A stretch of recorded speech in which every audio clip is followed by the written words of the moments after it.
duduk memikirkan umat, duduk menyelesaikan hajat banyak orang, ini majelis khair. Termasuk duduknya anggota dewan untuk menggodok regulasi atau peraturan yang baik untuk masyarakat, itu majelis khair. Duduknya rapat kabinet untuk membuat program-program yang membangun negeri, itu majelis khair. Duduk orang di dalam masjid, itu majelis khair. Duduknya orang di dalam satu tempat yang untuk memikirkan kemaslahatan banyak orang, di kantor RW, di pos ronda, dimanapun, itu majelis khair. Duduknya anak muda disebut dengan tongkrongan khair. Jadi ada tongkrongan khair, ada tongkrongan su. Yang su saya nggak mau komen, ya banyak. Tapi yang khair yang kita coba fokus, duduknya anak muda di kafe untuk meeting proyek sosial, khair. Duduknya anak muda di hutan sambil ngahuleng masa lalu, su. Enggak selalu sih, tergantung. Kalau masa lalunya udah ditinggalkan, itu khair. Kalau masa lalunya karena nggak bisa move on, ya gitu deh. Jadi kita alhamdulillah dikasih nikmat oleh Allah bisa nongkrong di rumahnya. Karena kalau kita senang nongkrong di kafe, senang nongkrong di mall, senang nongkrong di tempat-tempat main, itu semua mubah, boleh-boleh aja. Berarti kita harus lebih senang lagi nongkrong di rumah Allah Subhanahu wa taala. Dan mudah-mudahan kita benar-benar punya rasa nyaman nongkrong di masjid seperti nyamannya kita nongkrong di tempat-tempat main kita. Kalau masjid udah terasa nyaman di hati kita, sampai akhirnya kita kayak kangen gitu pengen nongkrong di masjid seperti biasanya kita kangen pengen nongkrong di tempat-tempat main, berarti hati kita sudah terpaut dengan masjid. Kalau hatinya sudah terpaut dengan masjid, maka mudah-mudahan itu salah satu indikasi ciri-ciri iman dalam diri kita. Kalau itu sudah kita miliki dan kita jaga, insya Allah kelak di akhirat kita masuk di antara 7 komunitas yang mendapatkan naungan Allah di antara di hari ketika tidak ada naungan kecuali naungan Allah. Yaitu orang yang hatinya terpaut dengan masjid. Gimana maksud hatinya terpaut dengan masjid? Maksud hatinya terpaut dengan masjid buat kita nih anak muda, rasanya nyamannya di masjid itu sama dengan nyamannya di tempat tongkrongan. Kalau bisa lebih keren. Minimal sama. Nyamannya kita di masjid sama kayak nyamannya kita lagi nongkrong ngopi di kafe. Nyamannya kita di masjid sama kayak nyamannya kita di mall buat yang senang ke mall. Nyamannya kita di masjid senyaman kita di tempat main buat yang senang nongkrong sama teman-teman mainnya. Nyamannya kita di masjid senyaman orang yang nongkrong di pantai buat yang senang dengan ombak. Nyamannya kita di masjid senyaman kita di hutan buat teman-teman wanadri, anak-anak gunung yang senang mendaki, trekking, hiking segala macam. Nyamannya di masjid senyaman kalau kita lagi berhenti di sebuah tempat ketika kita lagi touring bareng dengan teman-teman. Kalau rasa nyamannya udah sama, berarti kita sudah memiliki salah satu ciri mukmin di dalam hati kita. Dan itu cuman Allah kemudian kita sendiri yang tahu. Orang lain nggak tahu, sehingga kita nggak bisa menjudge orang, lo mah maksain terlalu kayak terpaksa gitu duduk di masjid. Kita nggak tahu. Belum tentu orang yang rajin ke masjid, tidur di masjid segala macam dia merasa nyaman. Mungkin dia tidak punya pilihan. Bisa jadi orang yang cuma sebentar ke masjid, cuman sejenak buat sholat, udah gitu pergi lagi. Siapa tahu dalam waktu 10 menit, 15 menit hatinya nyaman, maka dia sudah mendapatkan salah satu di antara ciri orang yang beriman. Kita belajar deh, ngehadirin rasa nyaman, menghadirkan rasa nyaman di dalam hati kita, seperti ketika kita duduk atau nongkrong di tempat-tempat lain selain di masjid. Baru fair. Karena saya nggak mau menjudge bahwa tempat lain selain masjid itu semuanya jelek, enggak. Kita tidak perlu membenturkan antara masjid dengan rumah, masjid dengan pasar, masjid. Tapi kan kata Nabi sebaik-baik tempat masjid seburuk-buruk tempat pasar. Dalam konteks apa Nabi bicara kayak gitu? Nabi itu orangnya brilliant, Nabi itu orangnya smart, fatonah, kalau dalam bahasa Arab kan smart dan brilliant, pastinya nggak mungkin Nabi melihat pasar dan masjid itu seolah-olah berbenturan. Maksudnya apa? Maksudnya dalam masalah hati nih. Kalau kita terlalu cinta pasar, berarti kita cinta dunia. Kalau kita cinta masjid, berarti kita cinta akhirat dalam masalah hati. Tapi dalam masalah amal, pasar juga bisa jadi amal soleh. Berdagang 9 pintu rezeki. Kalau seandainya pasar itu buruk semuanya, kenapa Nabi bilang berdagang itu 9 pintu rezeki? Kalau gitu kita berdagang di masjid, nggak boleh. Katanya berdagang 9 pintu rezeki itu ada dalam perdagangan. Terus seburuk-buruk tempat adalah pasar, sebaik-baik tempat adalah masjid. Terus maksudnya gimana? Dagang di masjid nggak boleh. Nah berarti nggak mungkin dua teks, dua hadis ini berbenturan, bertolak belakang, nggak mungkin. Kontradiktif nggak mungkin. Artinya ada konteks tertentu, ada maksud tertentu yang menjadikan kadang kalau kita hanya lebih senang ke mall tapi nggak ke masjid, itu nggak fair. Nggak apa-apa kalau yang senangnya ke mall, tapi selama tidak melanggar syariat. Siapa yang senang ke mall? Orang kerjanya di mall. Orang kerjanya di outlet di mall, gimana nggak ke mall setiap hari kan? Atau dia membeli kebutuhannya, atau sesekali lah hangout dengan teman-temannya, atau dengan pasangan halalnya, dengan pacar halalnya, ya itu nggak masalah. Saya juga kadang-kadang jalan malam mingguan dengan pacar halal saya di mall. Maaf ya buat yang belum.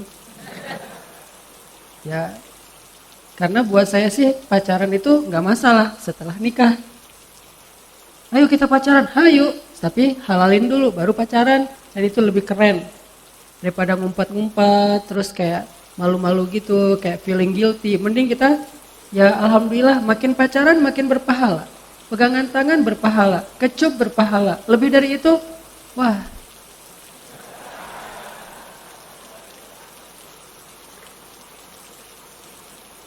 Saya lagi nggak mau ngebully, cuman simpatik aja.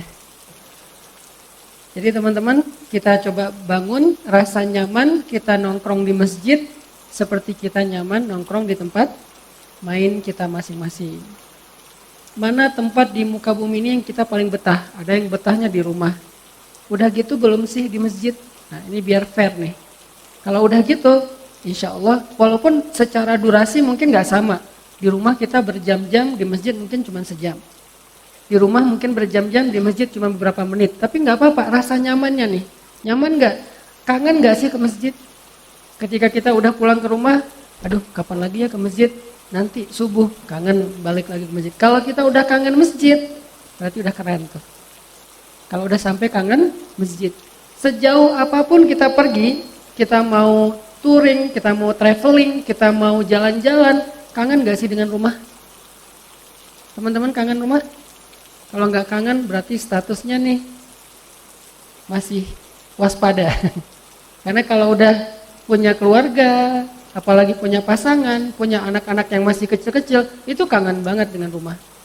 Mau tempat jalan-jalan kita keren, kalau misalnya kita jauh dari rumah, tetap aja kangen ke rumah. Kayak misalnya, alhamdulillah saya dikasih kesempatan kayak beberapa bulan yang lalu jalan ke New Zealand misalnya.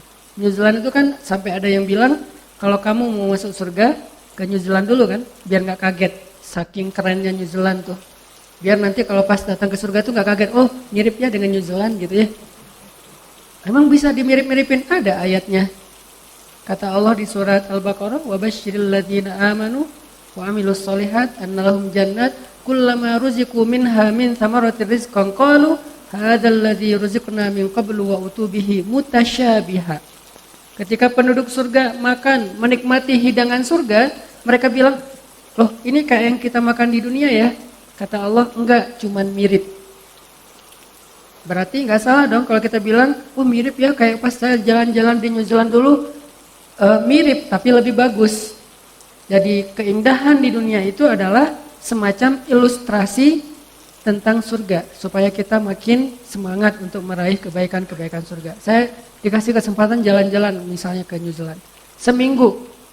Seminggu itu ketika udah hari terakhir pengen pulang, campur nih antara sedih mau selesai travelingnya sama bahagia pengen ketemu keluarga. Kalau mau dibikin porsinya nih, persentasenya, rasa bahagia mau ketemu keluarga karena kangen lebih gede daripada rasa sedih karena harus selesain sebuah trip.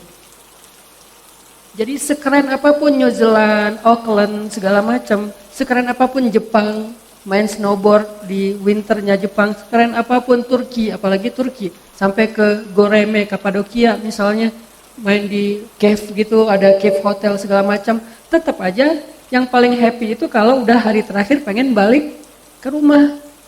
Berarti rumah kita walaupun sederhana, walaupun di desa, ngangenin kan? Bisa nggak kita rasanya kayak gitu ke masjid? Kita bisa have fun, kita bisa seru-seruan, kita bisa jalan kemana aja. Ada yang gedung lebih megah daripada masjid, kayak mall, kayak gedung apa misalnya. Tapi tetap aja kangennya masjid. Nah ini nih berarti udah ada rasa nih. Kalau rasa ini udah muncul, berarti kita udah punya salah satu di antara ciri iman. Dan ini nggak bisa dibuat-buat teman-teman. Ini tuh natural banget. Ini tuh sejati banget, hakiki banget, bukan dibikin, bukan sekedar pencitraan. Gak mungkin kan kita pencitraan kangen masjid. Aduh, lo kenapa kok kayak sedih gitu? Gua kangen siapa? Kangen masjid, cie. Kan pencitraan ya, itu nggak bisa dibuat-buat. Aduh, nggak enak badan nih, kenapa? Udah lama nggak ke masjid misalnya. Itu kan cuma lisan ya, tapi kan kita bisa ngerasain sendiri. Kerasa nggak sih kangen itu di hati kita kayak kangen kita ke rumah setelah kita lama pergi? Teman-teman yang pernah umroh, siapa yang nggak pengen umroh? Pas dapat kesempatan umroh apalagi gratis gitu, ada yang hadiahin umroh, kan bahagia banget tuh, happy banget. Berangkat nih, udah prepare segala macam, bikin paspor apa, terus berangkat. Sampai di sana, hari yang paling bahagia itu selain hari pertama, hari apa? Hari terakhir.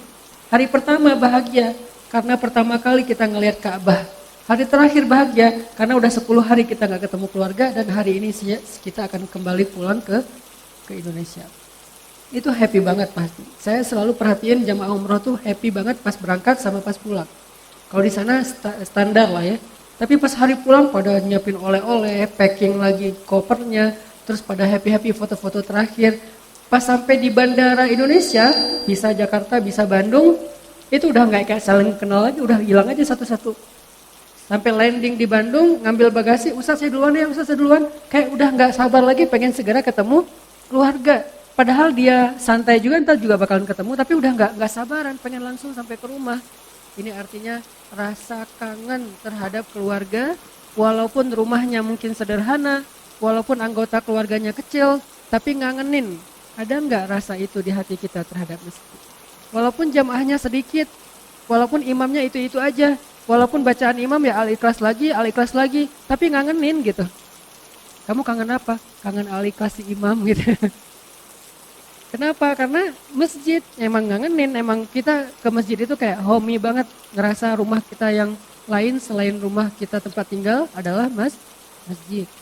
Ini kita bangun teman-teman. Coba kita introspeksi diri masing-masing, coba kita muhasabah, udah ada belum merasa itu di hati teman-teman? Dan jujur, gak usah kasih tahu ke teman sebelahnya, gak usah kasih tahu ke siapa, apalagi posting. Gua udah ngerasain posting gitu ya, snapgram, gak perlu. Kita aja sendiri masing-masing ngerasain, ada gak sih rasa kangen ke masjid seperti kangen rumah? Kangen masjid seperti kangen kampung halaman, kayak pas waktu mudik. Nyaman di masjid senyaman kita nongkrong di tempat main kita masing-masing. Ini analogi orang yang hatinya terikat dengan masjid. Satu di antara 7 komunitas di Padang Mahsyar, di antara banyak manusia ada 7 komunitas nih. Salah satunya adalah komunitas pecinta masjid. Dan itu bukan dengan narasi kata-kata, dengan rasa. Itulah maksud dari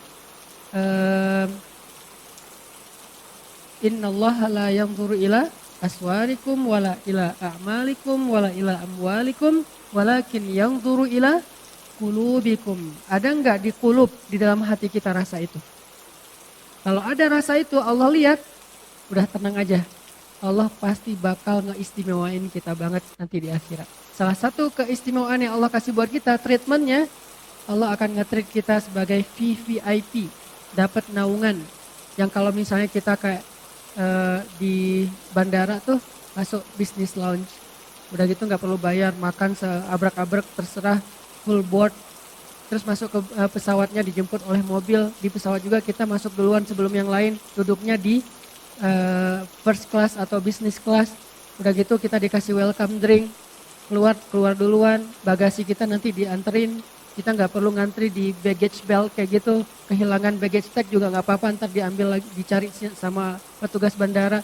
Keluar dari bandara langsung disambut oleh mobil pakai forrider sampai ke hotel. Hotelnya dikasih yang kelasnya udah yang suite misalnya.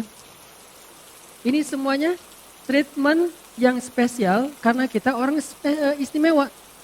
Nah, menjadi orang yang istimewa di sisi Allah, yang Allah lihat bukan kita bawa kendaraan apa, bukan kita punya tabungan berapa, bukan kita pakai pakaian apa. Yang Allah lihat biar di-treat sebagai VVIP adalah hati kita. Itu kan maksud dari hadis tersebut. Jadi Allah nggak ngelihat kita meninggal dikafanin dengan kafan apa?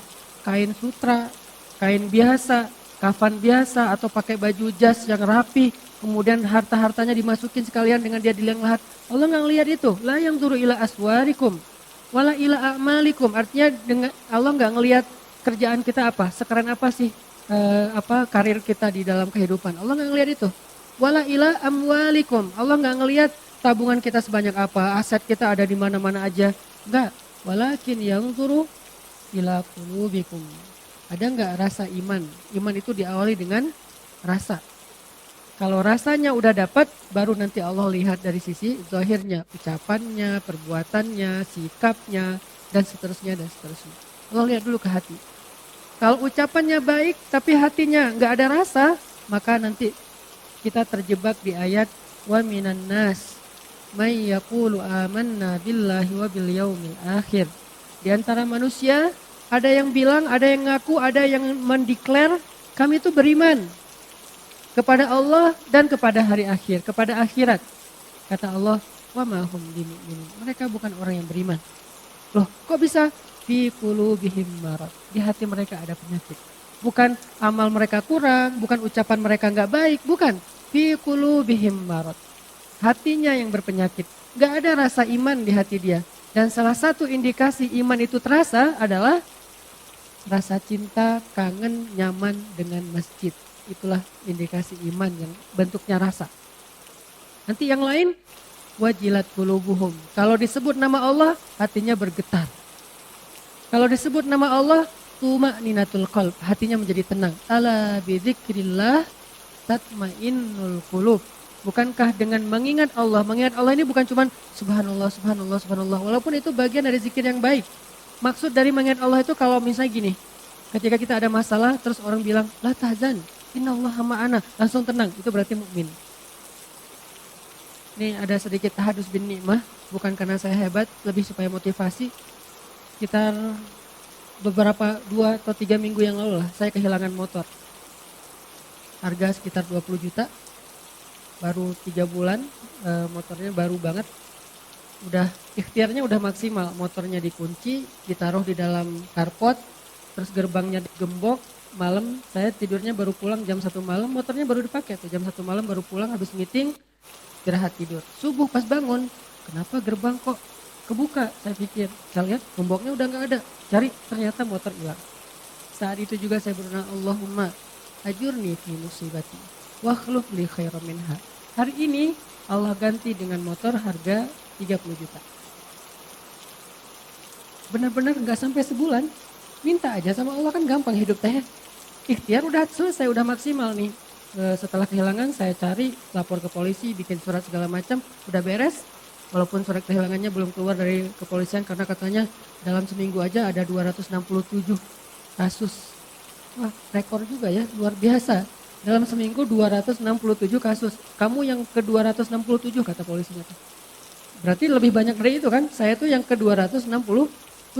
Luar biasa ya, hebat gitu ya. Tindak kriminalnya tuh bukan zero crime, so much crime ya. Jadi luar biasa gitu.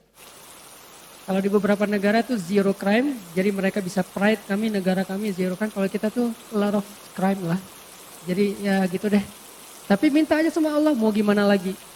Udah nyari-nyari pagi-pagi langsung keliling-keliling, siapa tahu ada yang nyasar ke tetangga atau mungkin dia lupa gimana gitu ya, mau dimasukin ke rumah apa kelupaan, nyari udah keliling nggak dapat, minta sama pemiliknya.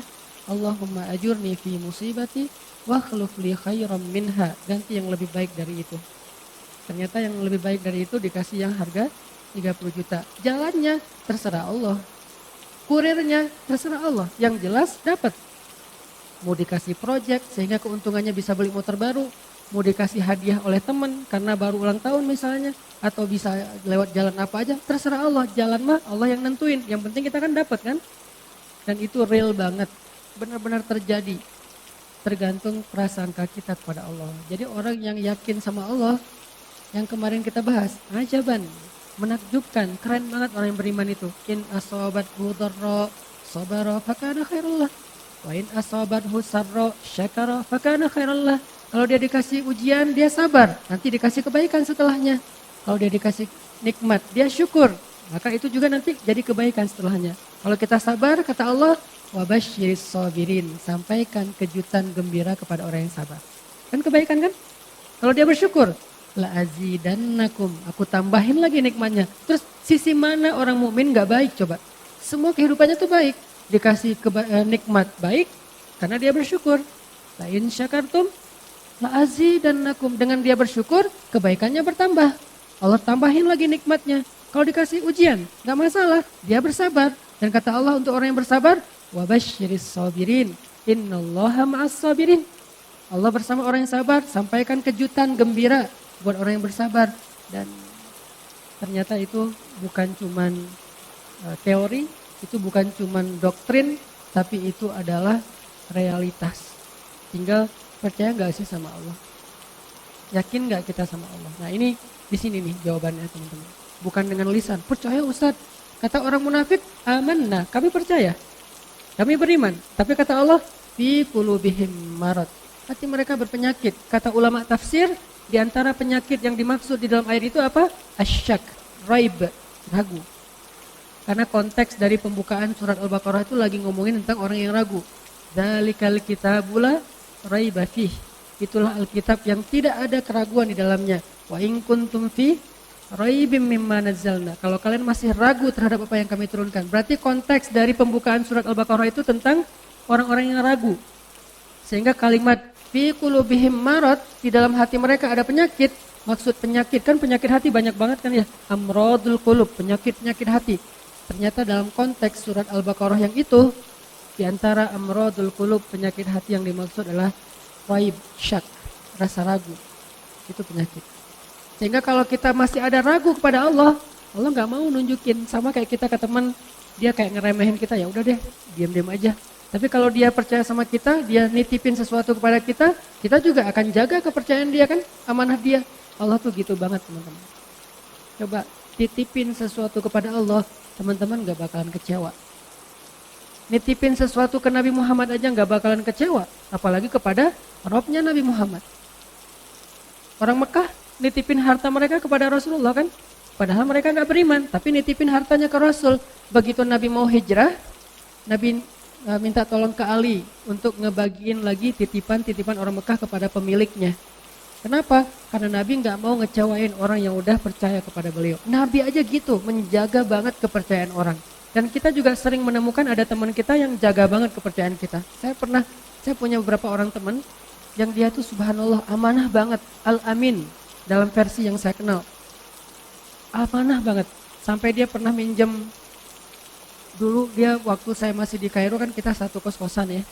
Dia tuh pernah minjem buku cuman 1 jilid doang dan harganya murah lah, kalau di kita mungkin sekitar 50.000. Yang udah berapa tahun berarti sekarang? Udah 15 tahun yang lalu lah ya. Udah 15 karena dia minjemnya 2003. Sekarang 2018. Udah 15 tahun yang lalu kemarin dia WA, buku kamu tuh masih ada di saya kirim ke Bandung ya. Saya kemarin baru nemu lagi pas buka-buka lagi buku-buku lama dia di dalam kotak. Ini buku kamu nih, masih ada nama kamu. Saya kirimnya ke Bandung, masih kejaga sama dia. Manusia bisa kayak gitu. Atau enggak usah orang beriman deh. Orang yang tidak beriman, pergilah ke Singapura, pergilah ke Jepang, pergilah. Sampai di Jepang itu ada kasus pas teman-teman cerita di sana tuh, ada sepeda kesenggol. Akhirnya kayak lecet dikit kan, langsung orang nitip duit, digantung di sepeda pakai surat, maaf ya saya nggak sengaja nyenggol sepeda kamu jadi lecet, ini saya ganti. Kalau kurang telepon aja ke nomor ini nanti saya tambahin. Sebegitu amanahnya orang, padahal dia nggak beriman. Kalau manusia aja begitu amanah dan kita percaya, teman-teman kalau kehilangan sesuatu di Jepang ragu nggak? Santai aja kan, oh ntar juga balik. Kehilangan sesuatu di Amerika, karena ada beberapa teman-teman yang pernah ke Amerika katanya di Amerika itu kalau kita mogok di jalan, di tol, itu setiap orang nanya, bisa saya bantu, ada yang bisa saya bantu, nanya. Jadi masyarakatnya tuh udah keren, walaupun pemerintahnya berbeda dengan kita ya, tapi kalau masyarakatnya moralnya tuh udah bagus, attitude-nya tuh udah sopan gitu. Nah, di New Zealand juga kayak gitu, sampai kalau ada orang yang cacat melamar kerja di sebuah perusahaan, maka peraturan pemerintah perusahaan itu wajib menerima dia untuk kerja di sana. Apapun yang tugasnya pokoknya harus diterima. Kalau sampai dinolak, itu perusahaan diskor sama pemerintah. Manusia aja nggak beriman sebegitu amanah. Dan kita tuh kayak tenang banget kalau datang ke tempat keluar negeri gitu, kita bawa apa, misalnya ketinggalan HP atau apa. Saya pernah pas di Jepang tuh, saya bawa koper dari Indonesia, kebenaran handlingnya tuh, tempat megangnya tuh udah copot, dari Indonesia udah copot. Pergilah ke Jepang. Nah dari Tokyo kita ke kota yang lain, naik pesawat domestik nih. Saya masukin koper saya ke bagasi, pas sampai tujuan landing, saya ambil di baggage belt tuh, koper saya handlingnya itu udah dibenerin, terus diikat pakai lakban yang bagus gitu, kemudian dirapiin kayak kalau di kita di wrapping gitu, benar-benar di wrapping bagian handlingnya. Padahal rusaknya tuh bukan karena mereka loh, rusaknya dari Indonesia, tapi dibenerinnya di Jepang karena mereka ngerasa nih jangan-jangan kita yang ngerusakin nih pas lagi masukin ke bagasi. Jadi dibenerin sama mereka, apik gitu, hal-hal sepele itu dibenerin, kan tenang kan ya. Oh berarti kalau ada masalah di sana tuh tenang aja, ntar juga pasti balik lagi, ntar juga pasti diganti rugi. Tenang kan? Kenapa ke Allah nggak tenang? Bukankah bumi ini milik Allah? Jadi apa yang terjadi di bumi berarti terjadi di dalam kekuasaan Allah. Dan sistem kekuasaan Allah itu lebih smart daripada smart city-nya Jepang, Tokyo. Lebih smart daripada smart city-nya Seoul di Korea.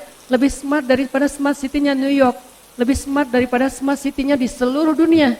Karena ini adalah dalam kekuasaan Allah. Terus kenapa kita khawatir? Kalau di smart city aja kita nggak khawatir kehilangan, nggak khawatir kesasar. Karena kalau nanya ke siapa aja, atau sistem kotanya itu udah bagus banget sehingga kita nggak akan bingung kemana-mana. Kenapa kita merasa khawatir dan merasa takut bingung di dalam smart city-nya Allah dalam tanda petik? Bukankah sistem Allah lebih dahsyat? Tabarakalladzi biyadihil mulk wa huwa ala kulli syai'in qadir. Jadi kalau kita nggak khawatir kehilangan sesuatu di sebuah smart city, harusnya biar fair nih. Kita nggak perlu khawatir juga kehilangan sesuatu di dalam buminya Allah Subhanahu Wa Taala. Karena sistemnya Allah lebih smart city daripada sistem smart city-nya manusia. Masalah belief aja nih, masalah yakin, masalah keep the faith. Masalah kita trust nggak sama Allah SWT. Kalau kita nggak trust sama Allah, berarti kita tuh nggak punya akad apa-apa dengan Allah. Maka sistem itu nggak berlaku untuk kita. Kalau kita trust sama Allah, kita husnuzon sama Allah, berarti kita punya akad dengan Allah, kayak garansi gitu, kayak asuransi. Sehingga apapun yang terjadi pasti bakalan diganti rugi sama Allah. Dan Allah tuh kerennya tuh ganti ruginya berkali lipat. Kalau manusia ganti ruginya mungkin sama ya. Kalau Allah ganti ruginya berkali lipat. Kayak saya pernah bawa jamaah umroh, kan setiap jamaah umroh itu kayak ada asuransi kesehatan dari pemerintah Arab Saudi. Kebenaran kemarin tuh salah satu jamaah umroh saya sakit, jatuh di eskalator. Nenek-nenek sih, habis makan siang, terus beliau mau naik ke hotel di Madinah, jatuh di eskalator. Jadi ini agak kayak sobek gitu, berdarah, kita bawa ke rumah sakit. Ternyata beliau bukan hanya jatuh, tapi juga drop banget, bawa ke rumah sakit, itu ditanganin sama dokter-dokter spesialis di rumah sakit itu cepet banget. Ditanya mau tamirin umroh, ya udah masuk langsung, dan mereka nggak ribet, birokrasinya tuh nggak ribet, cuman minta paspor aja udah selesai, sisanya mereka yang urus birokrasi, kita nggak perlu ngantri, mereka yang datengin ke ruang perawatan, mereka datang, ini udah beres ya semua birokrasinya, jadi kita cuma nyerahin paspor dibawa sama mereka ke admin, di admin diberesin sama mereka, jadi kita nggak perlu nunggu. Nggak seperti asuransi di beberapa tempat di kita kan ya. Nggak perlu ngantri sampai berjam-jam, subuh-subuh udah datang. Itu juga dapatnya ntar jam 1 siang. Enggak, diberesin sama mereka. Terus datang nanti orang adminnya ke ruang. Dikasih ini semua catatan tentang kalian ya. Semua urusan nanti kalau ini kasih tunjuk aja ke dokter. Udah. Yang luar biasanya, kita kan karena udah dari Madinah tinggal sehari lagi mau ke Mekah. Kita bilang, dokter boleh nggak kita keluar hari ini dari rumah sakit? Dokternya malah nahan-nahan, nggak boleh, ini nggak boleh dibawa keluar dulu, kami jamin di sini, harus dirawat kata dokternya. Ini artinya kita kan tenang ya, kalau ada masalah, kalau sakit di Mekah, di Madinah, tenang. Kenapa? Karena sistem kesehatannya, health care-nya itu udah smart. Berarti kan kita tenang. Terus kalau kita sakit di bumi Allah, kenapa kita nggak tenang? Bukankah health care-nya Allah lebih keren? Wa idza maridtu, bukan cuma diobatin, bukan mengobati tapi menyembuhkan. Itu lebih keren daripada health care-nya manusia. Insyaallah nanti kita lanjutkan bab ini, belajar tajdidul iman, pembaharuan iman, mencas kembali iman kita. Insyaallah kita lanjutkan setelah salat Isya. Belajar yakin kepada Allah ini nggak bisa sekaligus, bertahap. Bahkan bisa dibilang ini kayak proyek seumur hidup kita ya. Karena iman kita yang belum sempurna aja udah yazidu wa yanqus. Yazid mungkin cuma 1%, yanqusnya 50% gitu ya. Padahal iman baru 30%, jadi minus. Giliran ada masalah kayak nyalahin Allah, meragukan kebesaran Allah, mulai mempertanyakan ketentuan Allah, sehingga kita cas lagi seminggu sekali, ngecas. Mudah-mudahan charging iman di dalam tongkrongan kita ini jadi fast charging, jadi cepat naikin iman kita kepada Allah. Karena memang akad kita dengan Allah itu adanya di sini. Kalau di sininya belum beres, masih ada ragu, berarti kita nggak punya akad apa-apa dengan Allah. Dan kalau nggak punya akad apa-apa dengan Allah, kita nggak bisa minta apapun kepada Allah. Nah, kita juga nggak percaya sama Allah, terus mau minta apa? Makin kuat imannya, makin kuat bondingnya dengan Allah, makin besar keajaiban dan kejutan yang Allah kasih dalam hidup kita. Iman level para anbiya, nanti munculnya mukjizat. Iman level para solihin, munculnya karomah. Iman level kita kalau yakin muncul maunah. Kalau imannya masih labil dan lebih sering ragunya daripada yakin, berarti kita nggak punya MOU apapun dengan Allah Subhanahu Wa Taala. Sehingga kalau nggak punya MOU, nggak akan berlaku janji makhraja rizki min haitsu la yahtasib yaj'al lahu min amrihi yusra. Itu kan hanya berlaku buat siapa? Orang yang yakin kan? Wa may yattaqillah yaj'al lahu makhraja wa yarzuqhu min haitsu la yahtasib. Wa may yattaqillah yaj'al lahu min amrihi yusra. Wa may yattaqillah yukaffir anhu sayyi'atihi wa yu'zim lahu ajra. Jadi cuman kalau kita takwa kepada Allah, dan salah satu di antara makna takwa iman. Karena takwa ini judul besar. Kalau di breakdown, akarnya adalah iman. Pohonnya adalah taat. Buahnya adalah rahmat, ampunan, kebaikan, banyak buahnya. Tapi akarnya iman.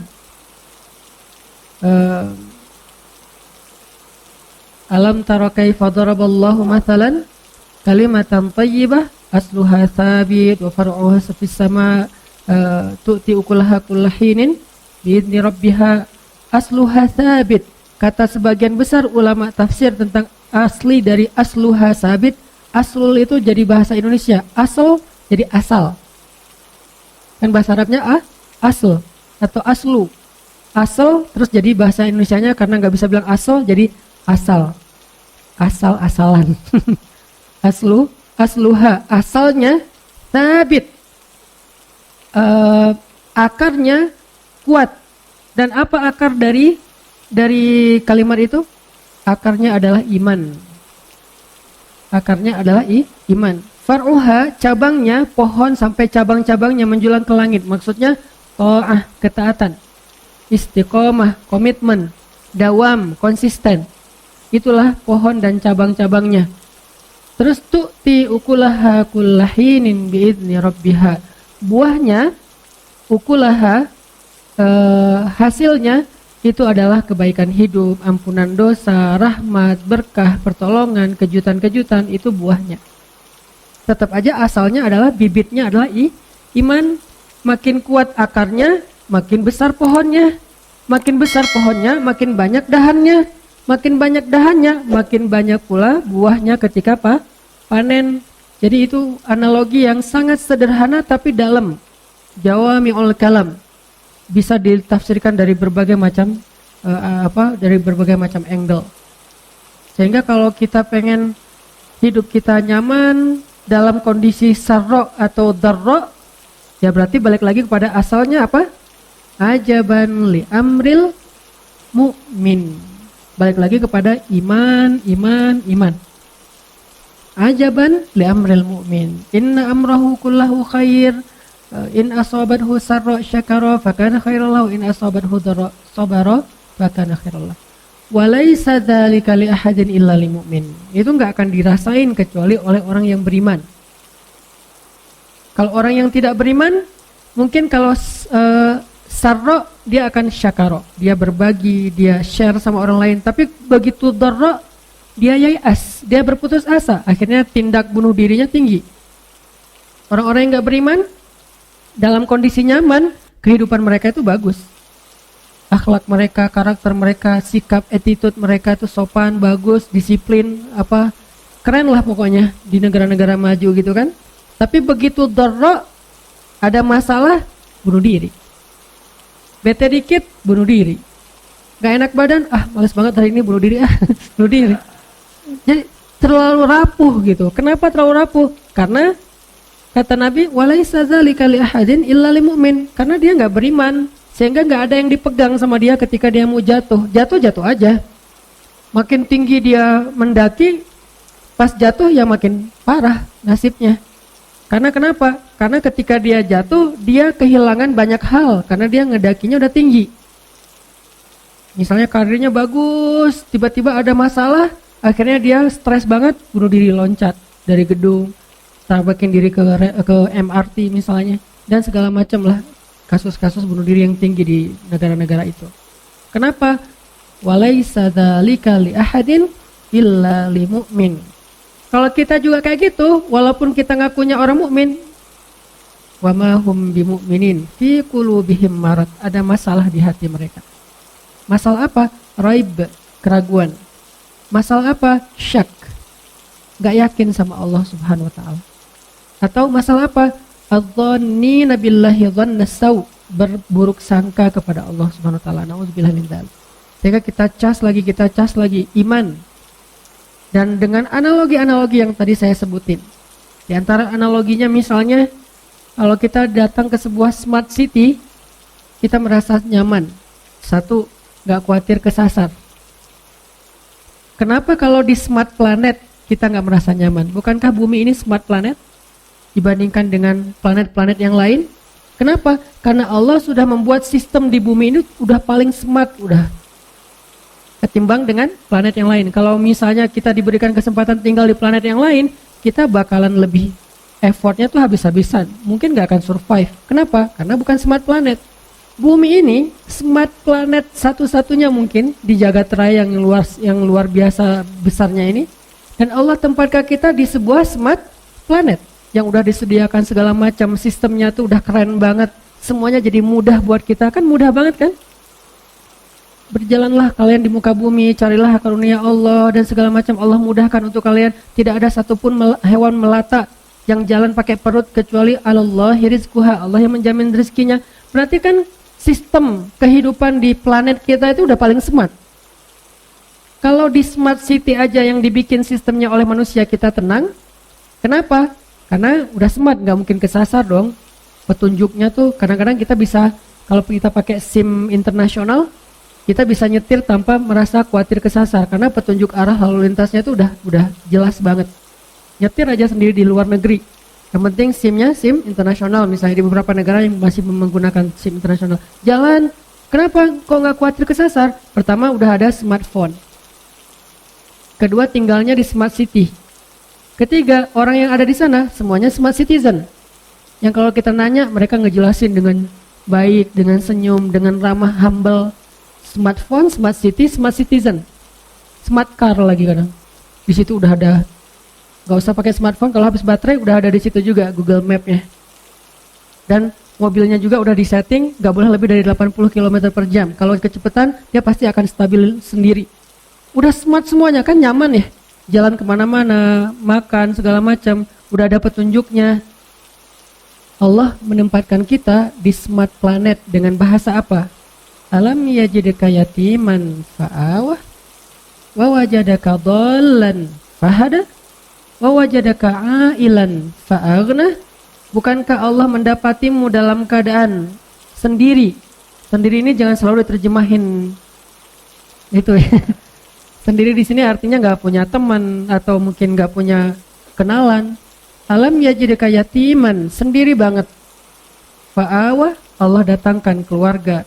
Dan keluarga di sini bukan cuma status, tapi dengan ikatan kasih sayangnya. Tiba-tiba ada seseorang yang paling mencintai kita lebih daripada dirinya. Siapa? Ibu. Allah utus ibu untuk kita. Allah utus ayah untuk kita. Allah utus keluarga untuk kita. Allah utus pasangan untuk kita. Bertahap. Pertama ibu dulu. Kemudian ayah. Kemudian sahabat. Sahabat dari geng SD atau TK, SD, SMP, SMA, kan itu geng kita banget tuh. Yang sama kita tuh udah akrab banget, baik banget, setia banget. Kadang-kadang ribut sedikit tapi kesetiaannya luar biasa. Kadang-kadang mereka berkorban untuk kita. Fa'awah. Dan nanti lebih keren lagi dikasih pasangan halal. Fa'awah. Bukankah Allah yang mendatangkan mereka satu persatu? Bahkan kadang-kadang cara-cara Allah mendatangkan itu ajaib banget. Cerita-cerita orang yang ketemu dengan jodohnya, dengan pasangan halalnya kan luar biasa ya. Fa'awa, lalu didatangkan anak. Sehingga apa? Ketika kita tua, anak kita yang akan merawat kita. Ketika kita masih kecil, ibu kita yang merawat kita. Jadi tetap aja ada fa'awa, fa'awa, fa'awa di awal, fa'awa di tengah, fa'awa di akhir. Terus saja kayak gitu. Kalau kita masih on the track ya. Karena kalau kita melenceng nanti kita sendiri yang nggak dapat tempat ya, orang yang akan menjaga kita. Kayak misalnya sebutlah yang saya pernah datang aja ya, negeri lain saya nggak tahu, kayak di Jepang orang-orang yang sudah usia lanjut ditaruh di mana sama anak-anaknya? Di panti jompo. Kenapa? Karena anak-anak di Jepang itu nggak sanggup merawat dan merawat orang tuanya, sehingga mereka lebih rela membayar para perawat daripada ngerawat sendiri.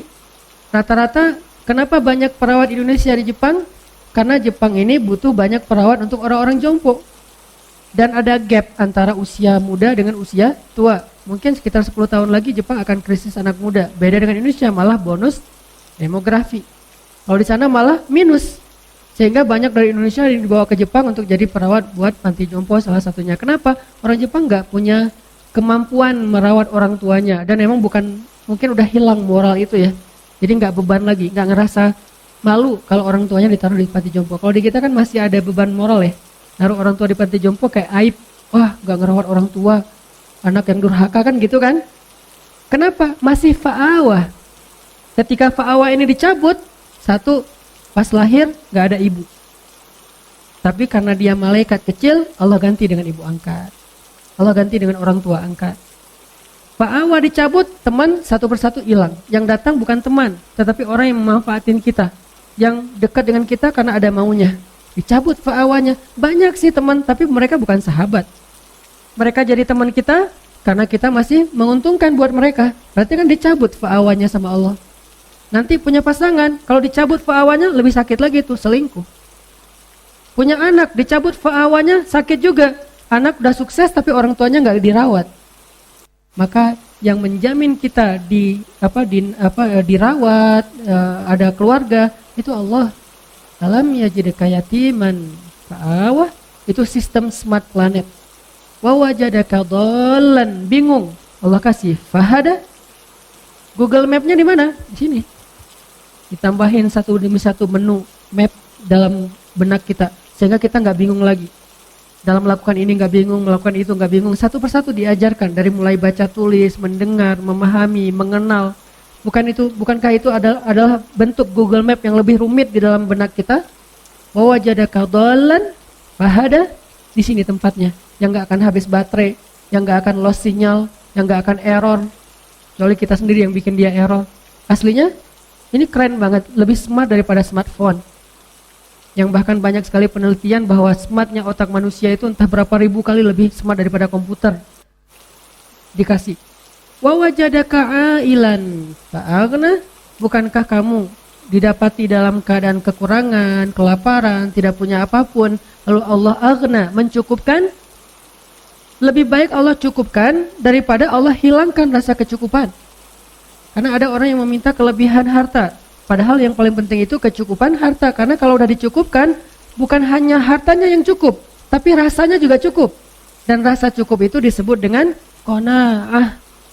Ada orang yang dikasih harta berlebih tapi tidak dikasih kecukupan, tidak pernah merasa cukup, merasa kurang aja tuh. Dikasih ini kurang, dikasih itu kurang, terus saja kurang. Kenapa? Karena tidak dikasih diangkat kecukupan dalam diri dia. Bukan diangkat hartanya tidak dikasih. Siapa tahu emang hartanya itu adalah bagian dari takdir. Takdirnya emang kaya, tapi dicabut rasa cukup. Sehingga walaupun kaya, dia merasa paling miskin di dunia. Makanya dalam Islam, yang dilarang itu bukan miskin, tapi merasa fakir. Dalam Islam itu kan gak ada celaan kan menjadi orang miskin. Sehingga kalau kita kadang-kadang nyebut orang miskin itu kurang beruntung, siapa bilang? Di akhirat nanti, dalam kondisi tertentu, orang miskin lebih beruntung dari orang kaya. Dalam kondisi tertentu. Di mana hisab mereka lebih ringan, masuk surganya 500 tahun lebih duluan. Tapi kalau orang kayanya jawad, karim, dermawan, mungkin surganya lebih luas daripada orang miskin. Ini kan amal ya. Amaya amal mithqala dzarratin khairan yara dan seterusnya. Artinya dalam Islam miskin itu enggak tercela, miskin itu enggak rugi. Yang rugi dan tercela itu fakir. Makanya kita keliru dalam menerjemahkan miskin lebih dekat kepada kekufuran. Enggak kayak gitu kalimat hadisnya. Kadal faqru ayyakuna kufra. Hampir-hampir, seringkali, kadang-kadang orang fakir ini dekat dengan kekufuran. Fakir ya, bukan miskin. Kalau miskin, Nabi berdoa minta jadi orang miskin. Ya Allah, jadikan saya hidup sebagai orang miskin, matikan sebagai orang miskin, bangkitkan bersama orang miskin. Nabi dekat dengan orang-orang miskin. Bahkan Nabi pernah duduk di antara geng orang miskin, terus mereka lagi makan kodit, roti kering, yang kalau mau dimakan harus dicelupin ke air. Nabi bilang, saya anak perempuan yang biasa makan kodit, berarti saya juga orang miskin sama kayak kalian, biasa aja kali, nggak usah terlalu sungkan gitu. Akhirnya mereka pada, oh ya udah, Nabi juga sama kayak kita. Yang dilarang itu fakir, karena doanya apa? Wa a'udzubika minal faqr. Aku berlindung kepadamu dari fakir. Apa fakir? Selalu ngerasa kurang. Dicabut fa'aghna, dicabut rasa cukup dalam hatinya. Dan bisa jadi orang fakir itu orang yang berlimpah harta. Bukan orang miskin, tapi orang kaya, tapi dia fakir. Fa'aghnanya dicabut.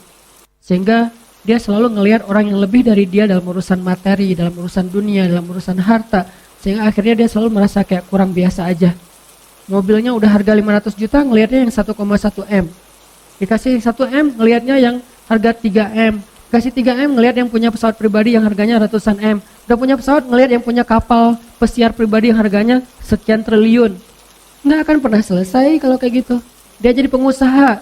Pengusaha misalnya dia udah kayak punya beberapa produk gitu. Ngelihat orang lain yang usahanya lebih gede dari dia, yang bikin perumahan. Udah bikin perumahan, ngelihat orang lain yang bikin tol. Udah bikin tol, ngelihat orang lain bikin bandara. Udah bikin bandara, ngelihat orang lain punya pulau. Kapan selesainya? Ini dicabut aghna. Rasa cukup. Sedangkan smart planet, sistem yang Allah bangun itu, wa wajadaka ailan fa'aghna. Allah lihat kamu, Allah dapati kamu dalam keadaan kekurangan, aghna, Allah cukupkan. Dan itu lebih keren loh kalau dicukupkan daripada dikayakan. Karena ada yang dikayakan hartanya tapi tidak diberikan kecukupan batin, tetap aja dia merasa kurang. Dan fa'aghna ketika Allah cukupkan, analoginya Allah simpan harta kita di sisi Allah, nanti pas kita butuh Allah kasih. Kan saya sering ngasih analogi kayak kita nyimpan uang di bank kan. Kita kan tenang, nyimpan uang di bank 100 juta, 1 miliar, sekian miliar, tenang kan? Kenapa? Karena kita percaya uang kita di bank itu nggak hilang. Catatannya tuh rapih dan kita dikasih misalnya rekening koran kalau kita minta, atau kita bisa cek secara online, dan kapanpun kita butuh kita bisa ambil. Bisa ditarik di ATM, bisa digesek di kasir, bisa juga langsung datang ke banknya. Nah, jadi kita nggak khawatir. Di mana aja kita bisa gesek, kita bisa transfer dengan cara online. Di luar negeri juga kita bisa gesek karena ada beberapa logo yang memang kita bisa pakai. Sehingga kita kemana-mana nggak bawa duit banyak, pede nggak? Kita punya tabungan 1M di bank, pakai kartunya, kartu yang standar internasional. Bahkan kalau perlu yang modelnya tuh gold atau platinum yang bisa ditarik angkanya gede-gedean. Terus kita ke luar negeri nih, ke Singapura aja yang dekat. Kita cuma bawa uang ya sebutlah 2 juta, 3 juta yang sebetulnya untuk belanja mungkin kurang. Kalau ada butuh apa-apa, bayar hotel apa segala macam kurang. Tapi kita bawa kartu, tenang nggak teman-teman? Tapi kan kita nggak punya uang cash, tapi kan ada kartu. Gitulah kita dengan Allah. Jangan lihat apa yang kita pegang, lihat apa yang tersimpan di sisi Allah. Masalahnya percaya nggak sih sama Allah? Ini nggak fair nih. Ke bank kita percaya, ke Allah nggak. Kan yang disimpan di sisi Allah sama jaminannya dengan bank, bahkan lebih dahsyat, lebih kuat jaminannya. Allah nggak pernah ingkar janji, Allah nggak mempersulit kita, dimudahin kok. Buktinya apa? Yuridullahu bikumul yusra wala yuridu bikumul usra. Allah pengen memudahkan kalian, nggak pengen nyusahin kalian. Kan capek kalau kalian harus nyimpen duit kalian sendiri, nyimpen harta, terus nanti ribut di antara ahli waris, ribut susah di antara kalian sendiri, nanti kecolongan, kemalingan, ke segala macam. Biar aku aja yang nyimpen, kata Allah. Masalahnya kita kalau disimpan Allah kayak suka ragu gitu, akhirnya kita khawatir, gimana ya nanti kalau sakit nggak ada uang? Ada di Allah. Gimana ya nanti kalau ada masalah nggak ada tabungan sama sekali? Ada di Allah. Ya kan, tapi kan tetap harus ada cashnya. Nah ini nih poinnya nih, nggak fair. Kalau kita ada uang di bank dengan kartu doang, kita nggak ngomong kayak gitu. Gimana ya keluar negeri nggak bawa uang sama sekali, kan ada kartu. Oh ya udah, ya aman lah kalau kayak gitu, tinggal digesek. Kok ke bank bisa gitu, ke Allah nggak bisa gitu? Nggak fair. Kalau nggak fair, itu bukti bahwa iman kita tuh sebetulnya tuh nggak kuat. Kalau kayak gitu ya gimana kita mau dapat surprise dan miracle dari Allah? Jadi nggak apa-apa kita nggak pegang banyak, tapi begitu butuh tinggal gesek. Geseknya gimana? Tinggal gini doang. Lebih gampang daripada kita ke ATM. Belum lagi nanti ternyata di ATM itu cuma bisa transfer, nggak bisa narik karena habis duitnya. Belum lagi ATM-nya ada yang error. Kalau ini pernah error, jangan berdoa sekarang, kenapa? Doa lagi error. Nggak ada kan? Nggak ada waktu yang error dalam berdoa. Setiap saat kita bisa berdoa dengan mudahnya. Yuridullahu bikumul yusra. Allah tuh pengen mudahin kalian, nggak pengen nyusahin kalian. Karena kalau kalian pegang harta yang banyak banget, kalian susah. Bayar pajaknya, belum lagi nanti maintenance-nya, belum lagi nanti keributan di antara keluarganya, belum lagi kecemburuan orang kepada kalian. Udah deh, daripada kalian susah megang-megang aset itu, aku pegang aja. Nanti kalau butuh bilang ya. Gitu. Kan gitu kan akadnya. Kalau butuh bilang, wa may yattaqillah yaj'al lahu makhraja wa yarzuqhu min haitsu la yahtasib wa may yattaqillah yaj'al lahu min amrihi yusra. Kan gitu sederhana. Tinggal gini doang. Cara gesek ATM kita ke Allah tuh gini doang. Dan kata Nabi dalam hadis qudsi, aku malu kalau hambaku mengangkat kedua tangannya meminta kebaikan lalu nggak memberi. Allah malu, nggak mungkin nggak dikasih, pasti dikasih. Cuman cara Allah ngasih 3 model. Kadang dikasih persis kayak yang kita minta, kadang dikasih lebih banyak, lebih baik dari yang kita minta, kadang dikasihnya dengan model yang lain yang sama dengan nilai yang kita minta. Kayak misalnya kita punya kartu ATM, belanja nih di luar negeri, kita gesek. Bisa kita gesek dan akan keluar angka sesuai dengan yang kita sebut. Bisa juga, Pak, ini ada bonus. Bisa gitu kan? Begitu kita mau bayar sesuatu kan suka gitu tuh, ada bonus dari banknya. Begitu mau, Pak, ini ada bonus mau dipakai enggak? Ada poin. Sehingga yang tadinya harganya 1 juta, gara-gara poin jadinya 750.000. Poin 250.000. Mau dipakai enggak? Kan suka gitu ya, bisa aja gitu. Bisa persis, bisa ditambah dengan bonus. Bisa juga diganti dengan yang lain. Pak, selain dapat bonus ini, Bapak nanti dapat merchandise, dapat hadiah apa, misalnya ternyata Bapak dapat mobil, dapat apa. Kan gitu cara Allah. Yang pasti bisa banget. Dan Allah kalau transaksi dengan Allah itu jauh lebih banyak untungnya daripada dengan makhluk. Karena Allah ghaniyun, maha kaya. Gak akan kekurangan harta Allah. Sehingga tinggal gini doang. Masalahnya kita gak terlalu yakin dengan ini, lebih yakin dengan ini. Kalau bawa kartu yang bisa diginiin kita pede. Kalau gini kita nggak pede. Ini masalah iman. Kenapa kita nggak pede dengan ini? Emangnya Allah nggak ada? Ada. Tapi kenapa nggak percaya? Ya gitu deh. Nah ini nih jawabannya nih. Istafti qalbak. Tanya ke hati kalian masing-masing kata Nabi. Istafti qalbak. Tanya ke hati masing-masing. Akadnya tuh di sini. Kalau kita pede kayak gini sama dengan pedenya gini, iman. Lihat nanti keajaiban banyak banget dalam hidup kita. Tapi kalau yang kayak gininya agak ragu-ragu, ya sih, tapi kan butuh gini juga. Enggak. Gini, ada gini, nggak ada gini, terserah deh. Yang penting gini nih, cara biar tabungan kita banyak di sisi Allah, beramal soleh aja terus. Kadang langsung di cashin, dibayar sama Allah, kadang nanti ditabung dulu sama Allah. Saya udah beramal Ustaz, tapi nggak ada buktinya. Lagi ditabung sama Allah, kamu nggak butuh sekarang soalnya. Nanti pas butuh, tinggal gini, Allah kasih. Tapi kan Allah nggak secepat itu ngasihnya. Siapa bilang? Manusia aja bisa instan, masa Allah nggak bisa? Jangan sampai kita menganggap manusia bisa lebih dari Allah. Ini bukan teori rububiyah, uluhiyah, asma dan sifat. Ini praktek langsung ke dalam hati kita. Daripada kita hanya terjebak dalam teori, hafal semua teori rububiyah, hafal semua teori uluhiyah, tapi begitu dikasih pilihan hidup, bingung, ragu. Mana rububiyahnya? Saya tidak mengangkat dari sisi angle rububiyah karena itu materi kuliah, materi kampus, materi calon ulama. Ini angle praktis aja deh buat kita dalam praktek kehidupan sehari-hari. Bisa enggak kita yakin dengan ini, seyakin ini. Kalau bisa lebih dari itu lebih keren lagi. Mungkin bertahap, enggak langsung bisa lebih deh. Minimal fair, sama. Aduh, lupa bawa dompet. Aduh, hari ini belum sholat sunnah misalnya. Jadi kayak enggak ada modal gitu. Coba kalau hari ini kita ngeluarin harta kita fisabilillah, semudah kita investasi yang kita percaya banget dengan korporatnya, dengan perusahaannya. Kalau kita bikin kerjasama dengan manusia, biasanya bagi hasilnya berapa? Sebutlah 60-40 ya. Kita kerjasama, kita dapat 60% dari hasil. Atau yang modalnya konvensional, kita dapat paling tinggi jarang lah gitu, 5% dari modal. Itu tuh jarang banget. Rata-rata ya 1, sekian persen atau 2%, bahkan kurang dari 1%. Deposito lah misalnya. Kita naruh uang kita 1 M, tiap bulan misalnya nanti kita dikasih tuh 3 juta. Berarti berapa persen? 0, kan? Karena 1%-nya 10 juta ya. Berarti 0, sekian. Nggak sampai 1%.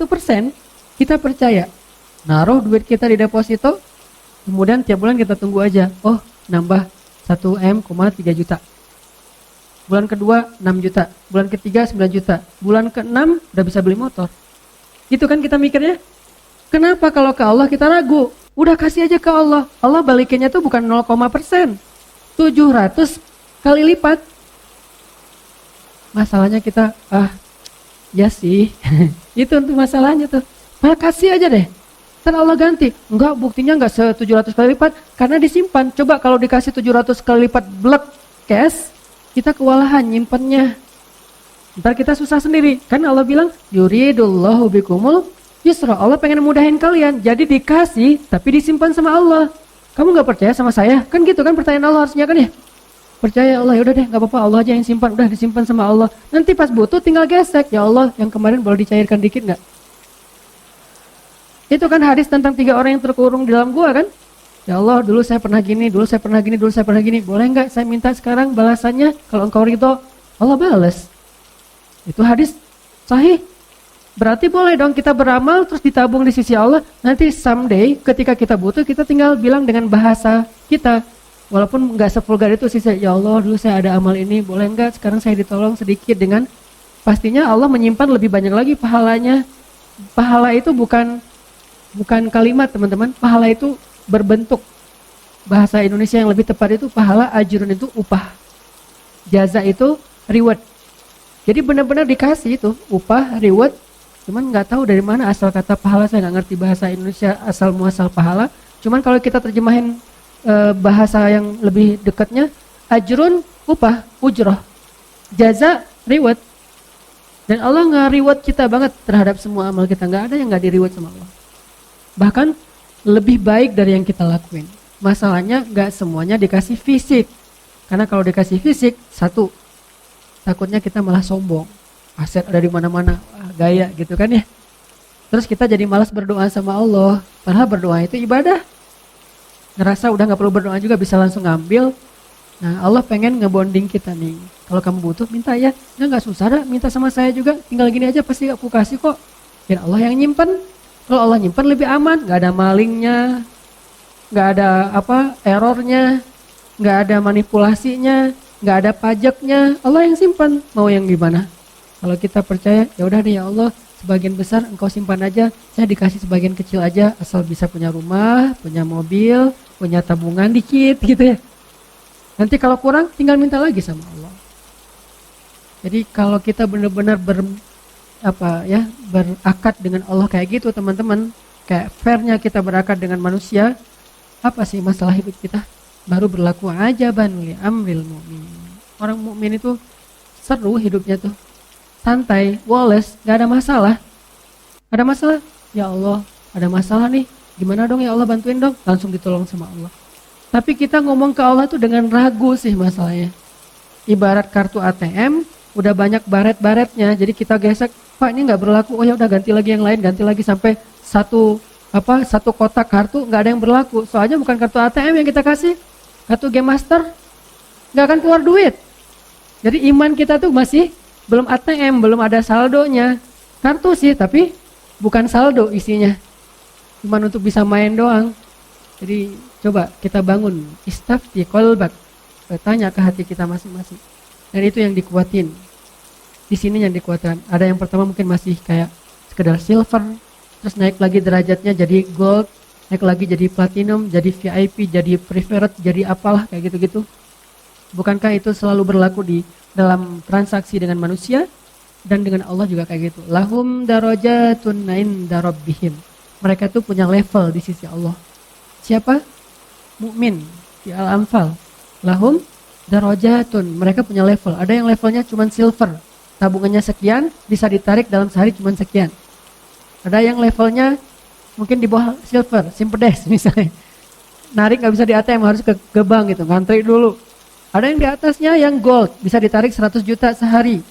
Ada yang di atasnya yang mungkin platinum, bisa ditarik sekian ratus juta sehari. Ada yang levelnya udah preferred atau VIP banget.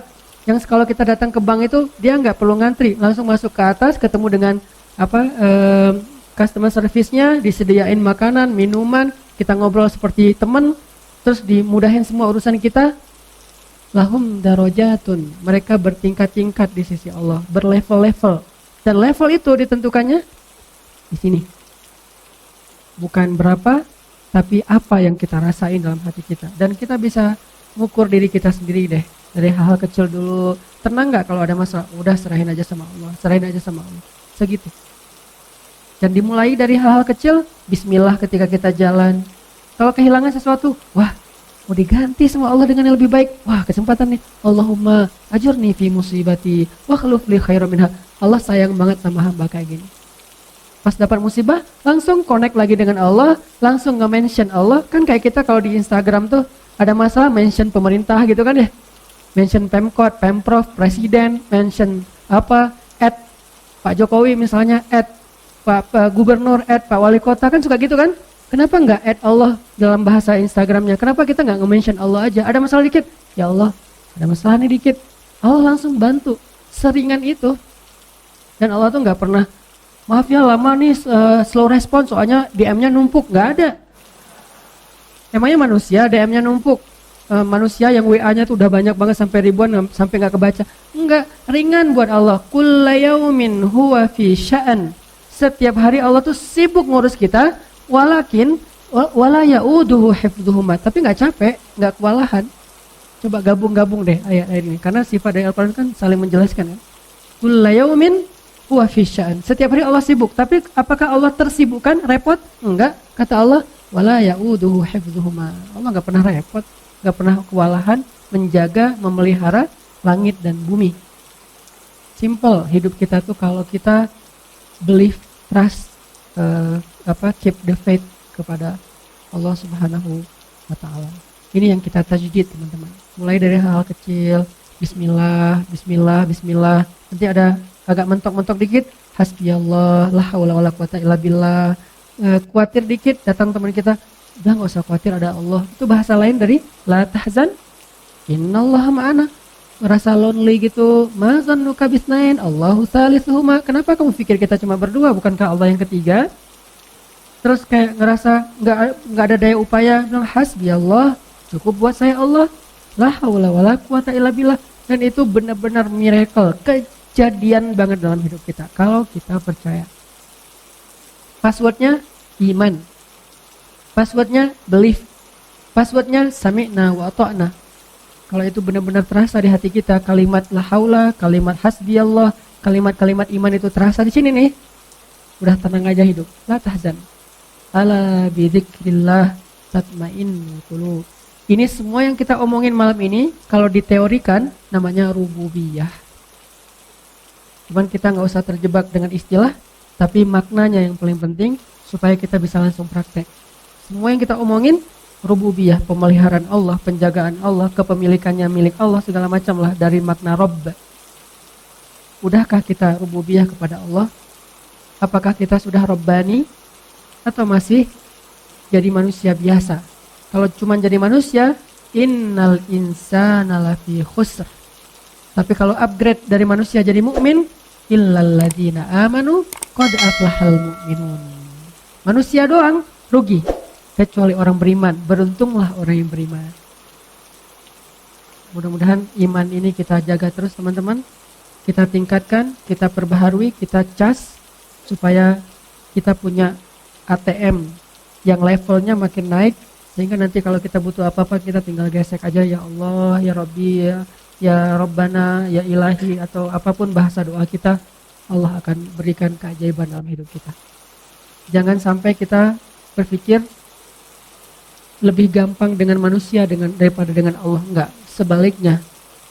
Kalau kita punya kemudahan dalam urusan dengan manusia, itu karena Allah mudahkan, karena Allah lembutkan hati orang itu, karena Allah ikat hati orang itu dengan kita. Kalau enggak juga susah. Ada orang yang enggak kenal siapa-siapa tiba-tiba ditolong oleh siapa-siapa karena Allah yang mendatangkan orang-orang itu kepada dia. Itu kejadiannya banyak. Kita pernah pengalaman kayak gitu, teman-teman kita pernah share pengalamannya tentang itu. Harusnya itu jadi tajdidul iman, cas iman buat kita supaya semakin yakin kepada Allah.